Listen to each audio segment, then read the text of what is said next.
What's up? How you doing? Here we are. Beautiful night. Beautiful night. Sunday evening, almost 8 o'clock, and I have a fresh cup of Lipton tea. Delicious. Delicious. That's good stuff. So I was thinking about the Super Bowl today. Super Bowl 39. 2005, New England Patriots versus the Philly Eagles. 20 years ago, more than 20, almost going on 21. I don't know where the time went, but a friend of mine invited me, very kind of him. I'm very grateful. Invited me, and I went with him down there to Jacksonville, Florida. We stayed, it was like a package deal, but we stayed at a very nice townhouse house. I don't know, it was beautiful inside, beautiful, modern, everything was up to date, nice bedrooms, nice kitchen, and the back was a golf course. And me and my friend, we did not play golf. Maybe we should have. I don't know, we felt maybe a little intimidated being watched, but nobody was watching.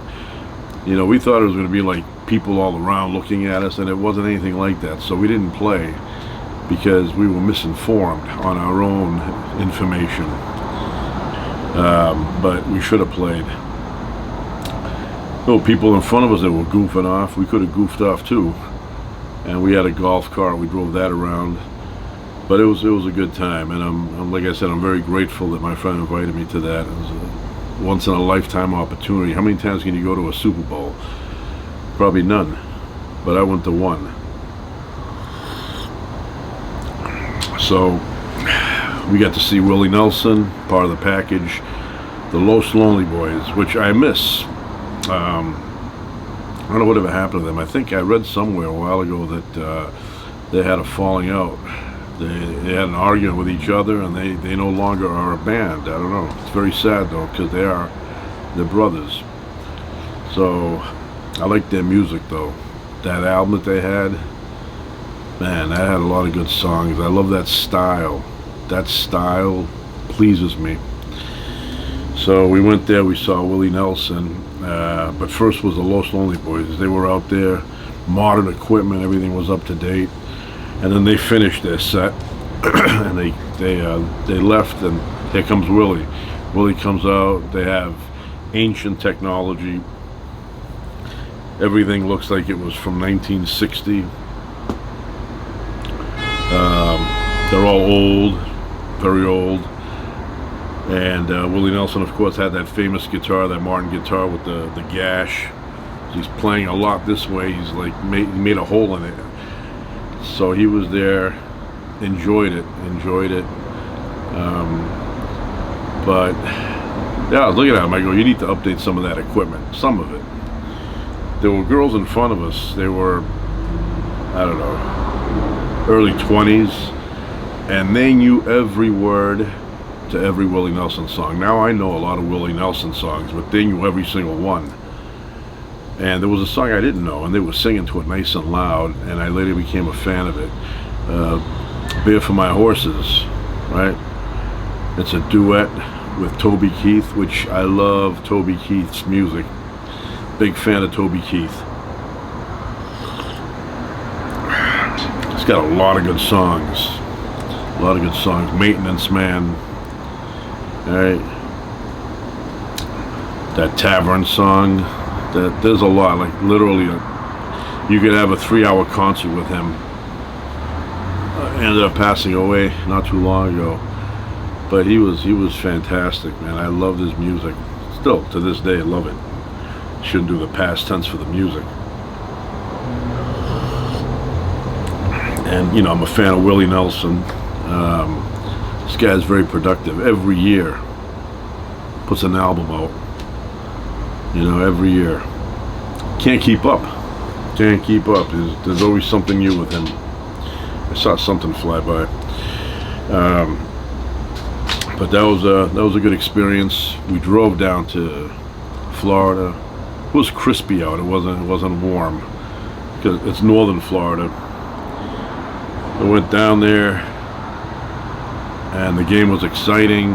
We got a chartered bus to the stadium. I think the score was like 24-21 Patriots.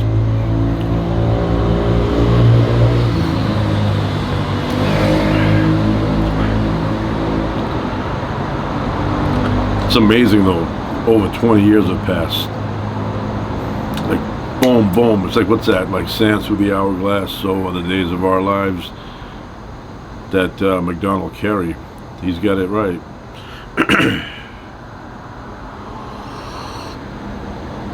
This cup is from the Grand Canyon. Look at that, beautiful. Love the Grand Canyon. I did not go last year. We did something else, but it's my favorite place.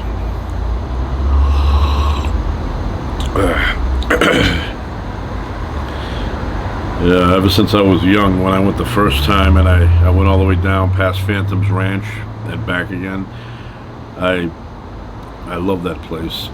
Love that place. But I never go prepared, you know. I always like, you know, one time I went there and I was gonna cook a steak. I have this cave that I go into and I hang out. Most people don't know where that is, so it's always empty. It's just me.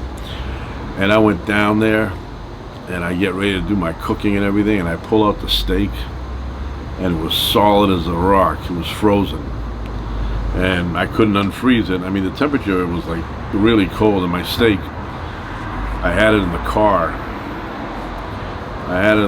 When I went to get it early in the morning, I didn't think of it freezing, you know. It just never occurred to me, and it should have.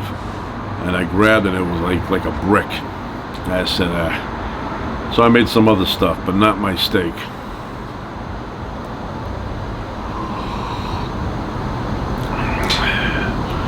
Yeah, first time I went to the canyon, there were a lot of German tourists that year.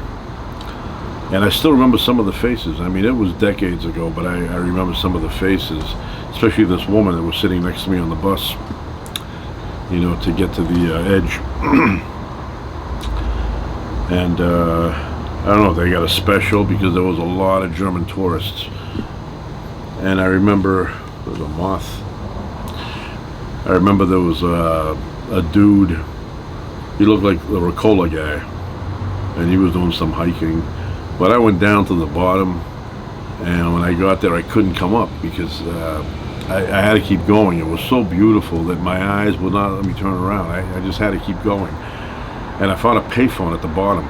I called my father up. My father always wanted to go to the Grand Canyon, always wanted to go.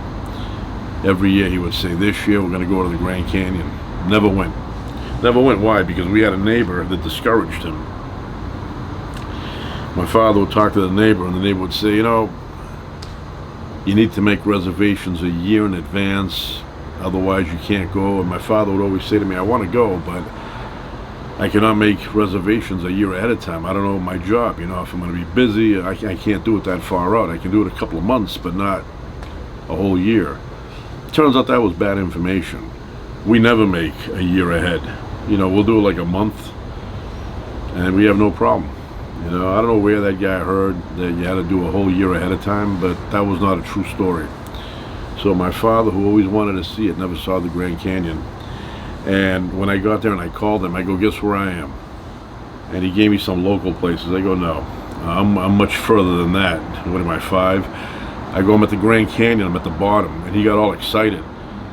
And then when I got home, he couldn't stop talking about it. He would tell everybody, oh, he went to the canyon, and I always wanted to do that kind of trip. But yeah, my neighbor, I don't know where you get that information from, that you had to do a whole year in advance. You can, but you don't have to.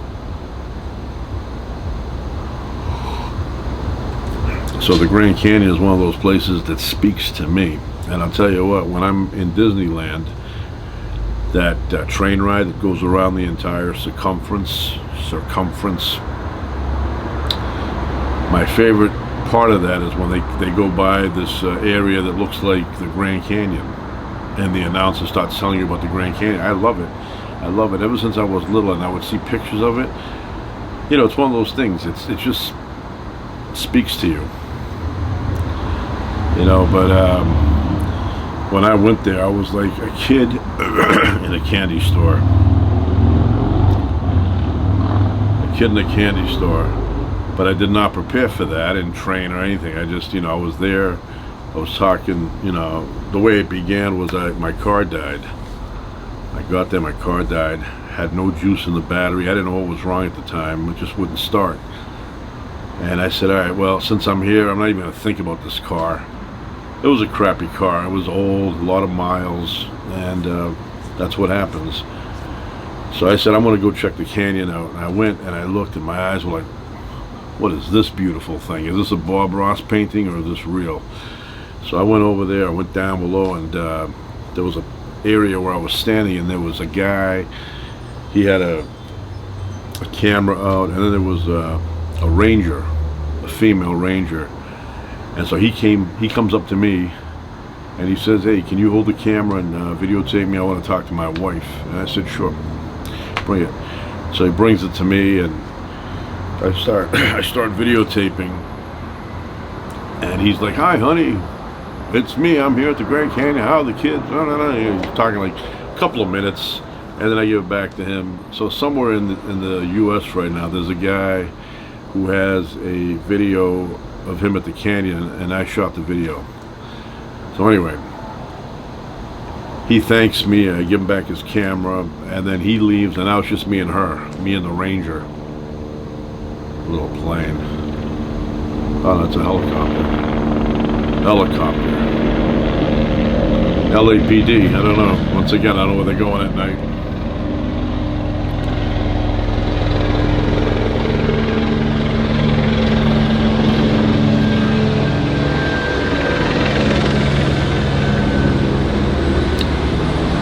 So,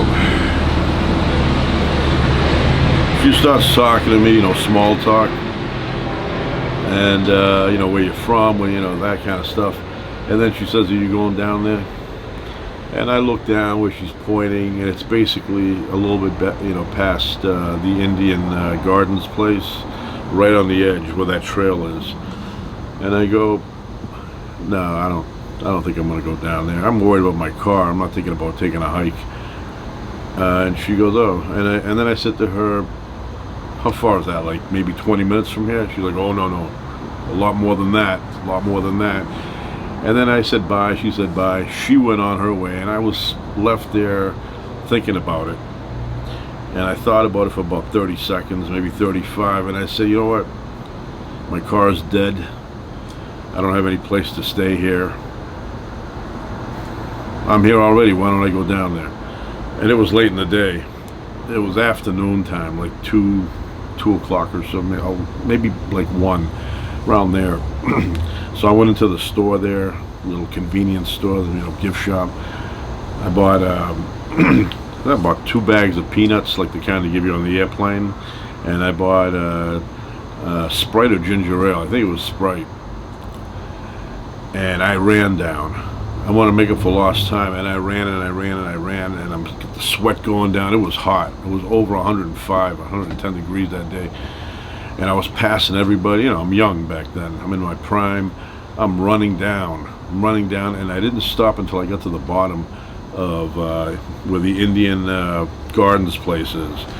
Once I got there, and the sweat was pouring off of me, and my t-shirt was drenched, I said, okay, I want to walk. My feet were burning. So I started walking. There's a stream.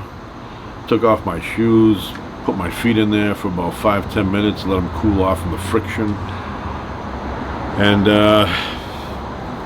put them back on, let my feet dry first. I kept going. And, you know, I bumped into a lot of German tourists after that, because, you know, there were some ahead of me, and we stopped at this place for water. I drank my beverage, and then I kept, you know, stopping for a little bit of water. But, you know, how much, you know, you're not going to sit there for a half hour drinking water. And then all of a sudden I'm noticing as time went by that there's fewer and fewer people. Now it's just me, and I didn't want to turn back. the more I went, the more beautiful the canyon became. I didn't have a camera with me. That's my big regret. So anyway, make a short story long, I did that whole trip. I came back, I was exhausted, got in my car. I've said this before, but I never liked V8. You know, the tomato juice with the vegetables, never liked it. But I was so dehydrated that night, and the only machine that was available was a V8 machine. So I went over there and I had a bunch of ones, you know. And I put the money in. I was not going to see strippers. I just had ones on me, and I put the ones in there, and each bottle was $1, and I drank 8 of them back to back. And I felt a little bit rejuvenated. The next day I got up, and I could barely walk. I felt like my legs were crushed. You know, I was trying to walk, and it was like painful. So I said to myself, what are the odds of my car starting up for no reason? And I said, the odds are 0. I put the key in, I turn it, and it started up. And I didn't shut it off. I went all the way to Williams. There was a very kind mechanic there. I'll never forget him. No matter how old I get, if I get Alzheimer's, I still remember him. He was underneath a Winnebago. I stopped in the mobile station. It's not there anymore. The building is there. The Winnebago is gone. But now the thing that was like a bay area to fix cars in, now it's a laundromat. But the structure is there. So he's underneath, and I'm waiting for him to come, you know, out from the bottom. Finally gets out. There were 2 old people that had the Winnebago. He talks to them first, and then he turns to me and he says, what do you need? I go explain to him what's going on. I had issues with my car before that, and he goes, all right, I'll take a look at it. And then I said to him, whatever you do, if it could be reasonable. I don't have much money, you know. I barely have money for food, but you know, I didn't tell him that. So he goes, don't worry about it, he says to me. And I said, oh, I'm worrying. I don't know what that means, but yeah, he said, don't worry about it. So I went, I ate, I found a place to stay. I took a long hot bath, took a nap, got up, I went back. He had fixed it, and I was having issues. My car was only doing 5 miles an hour. I did 55 miles in 11 hours that day. So he fixed that problem, and he told me a price. It was so cheap. It's like dirt cheap. And I thanked him like about 8 times. I said, thank you so much, I appreciate it. I'll never forget that guy. I mean, he didn't know me. He didn't have to give me a cheap price. He could have been like, this is the price, take it or leave it. You know, I'm not here doing charity work for you. I don't know you, you're not my brother. So anyway, I always remember that, you know, kindness that he did for me. So me and him get in the car, we do a test drive. He goes, I can't get it to go beyond, I think he said 65. I go, that's fine. It was doing 5 miles per hour before. So he fixed that. I was doing like 65, 70. And then I leave. I paid him cash, and then I left. Driving for about 2 hours, I get a little bit hungry. And I stop at a place, and I look over, and I see his keys. They fell down below my chair, my seat. And all I was thinking was, he did me a good favor, and now he's not going to be able to get in his house. He's not going to be able to close his shop. He's not going to be able to start his car. At first I thought about mailing it overnight, but I go, that's not good. I mean, when's he going to get them? What, overnight? He's going to get them not tomorrow, the next day, because it's already past that period where you can get them in a 24-hour time. So I decided to drive back. I drove back, and I went inside. He was not there. Some other guy there, and I told him, the mechanic dropped these keys off of my car by accident. I'm just bringing them back. And then I got in the car and I left. Never saw him again. But one of the nicest people. I mean, imagine, he doesn't know me from a hole in the air. Never met me before. Doesn't owe me a favor. And yet he did me the favor. He did me the favor for no reason. I mean, just because he's probably a kind guy. That's why. And I don't know what I would have done if he had said no. That's going to be $600 to fix that. But he did me a favor. I gave him, which at the time I thought was extremely reasonable. I still do. And then as I'm driving, I go, he didn't have to do that. I mean, even friends, some people will tell you, I can't fix your car for that kind of money. You take it somewhere else. But this guy, he did it. He did it. He probably saw me. He probably said, guy looks broke, needs a shower. I'll do the favor for him. And so now if I bump into somebody that I can help out, I push the favor forward to someone else. I help them out. Maybe they'll help somebody else out in the future, and it goes around. I do that with battery charging. One time, me and my bride, we went to a hospital to get my kids had a physical, my daughter, first one.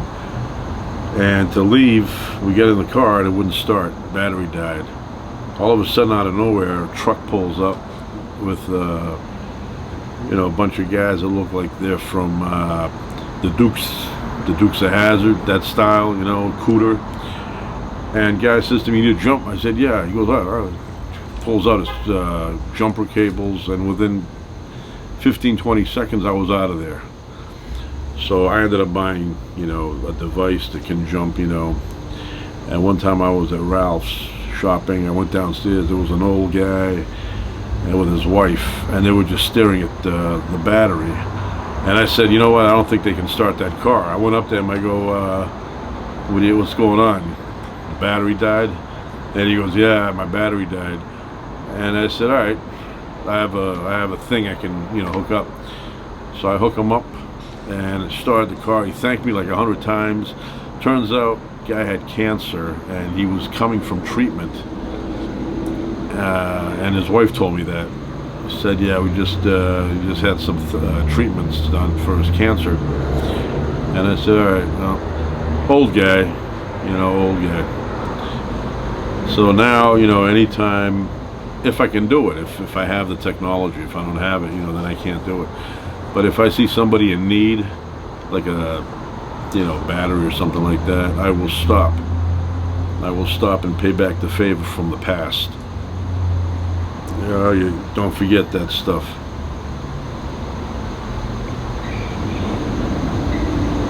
But I can only help if I have the technology.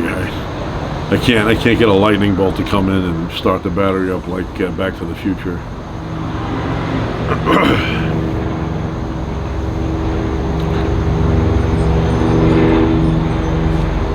LAPD.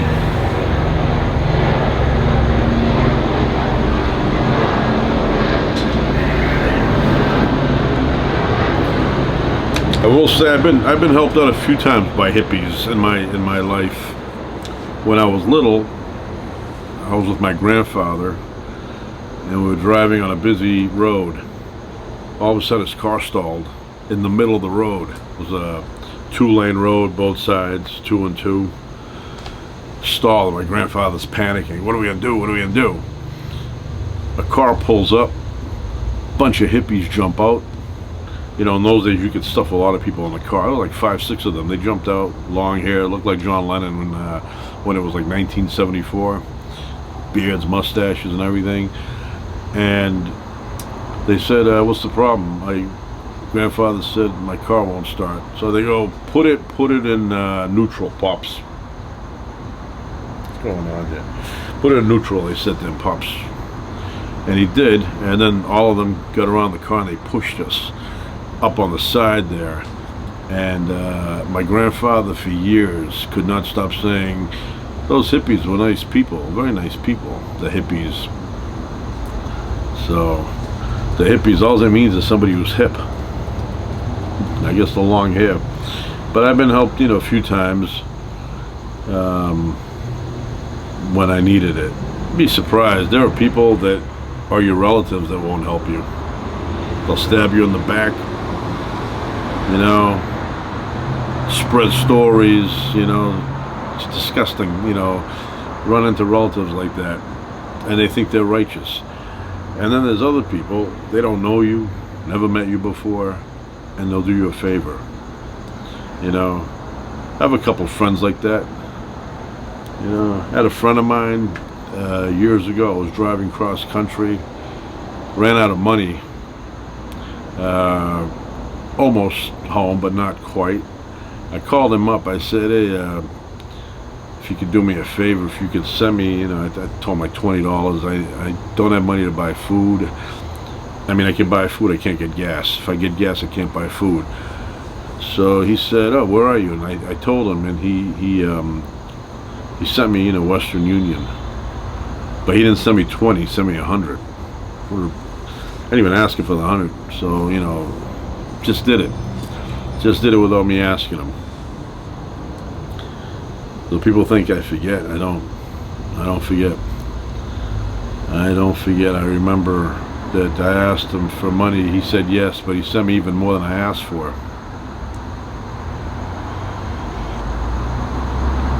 I was able to fill up my car. I got a meal and money left over. So, yeah. Yeah, you know, sometimes you expect your relatives to be more helpful than your friends, and actually it's the reverse. Not every friend. Sometimes you get a friend and, you know, they're not that good either. Depends. Depends.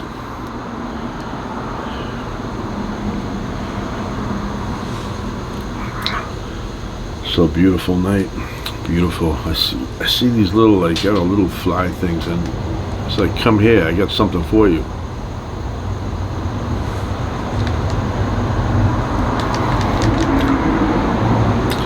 So when I first got this a couple of weeks ago, you know, like, it's right there, you hit the button and it electrifies this, so when you hit a fly or something, it'll zap it. And I was holding it like this with the button pressed, and then I went with this hand to grab it from here, and it gave me a zap.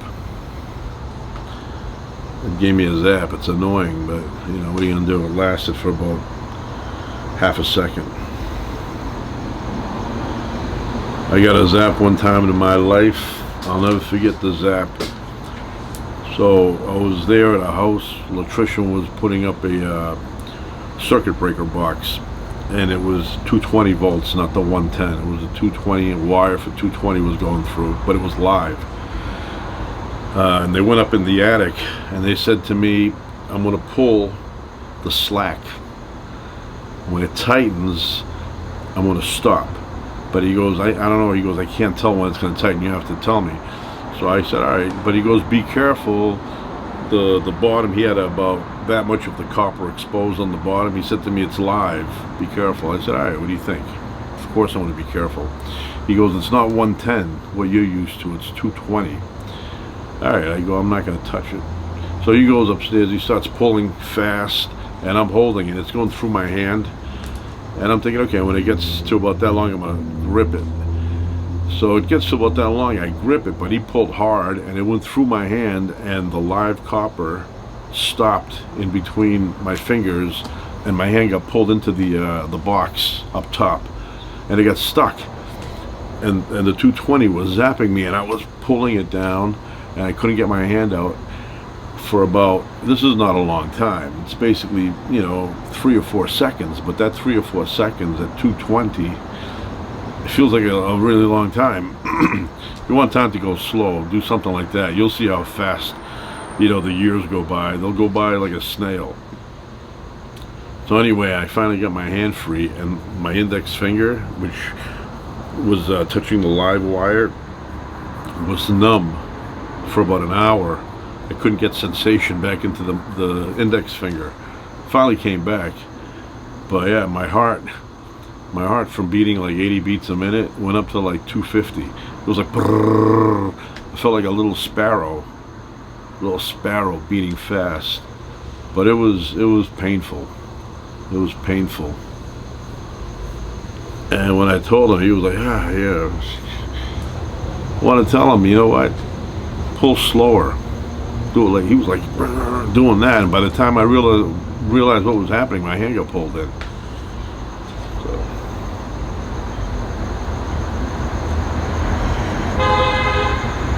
But he's a nice guy, so we didn't get into, you know, a shouting match over that. No. Anyway, that's it for now. Ciao.